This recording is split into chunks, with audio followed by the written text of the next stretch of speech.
26ാമത് all India police shooting മത്സരത്തിൽ Thrissur city armed ബറ്റാലിയനിലെ CPO NT ശരത്തിന് വെങ്കലം. പിസ്റ്റൾ റിവോൾവർ വിഭാഗത്തിൽ ചേർപ്പ് ഹെർബർട്ട് കനാൽ സ്വദേശിയായ ശരത്ത് വെങ്കലം നേടിയത്.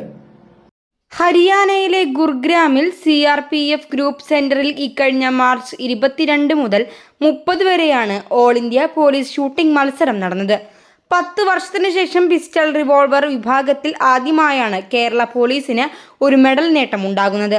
വിവിധ സംസ്ഥാനങ്ങളിൽ നിന്നും കേന്ദ്ര പോലീസ് സേനയിൽ നിന്നുമായി 103 പേരാണ് മത്സരത്തിൽ പങ്കെടുത്തത്. ഇതിൽ 21 പേരാണ് കേരള പോലീസിനായി മത്സരിച്ചത്. വെങ്കല മെഡൽ നേടിയ CPO ശരത്തിനെ Thrissur city police commissioner Nakul R Deshmukh അഭിനന്ദിച്ചു. ചേർപ്പ് കനാൽ സ്വദേശിയാണ് സിവിൽ പോലീസ് ഓഫീസറായ ശരത്.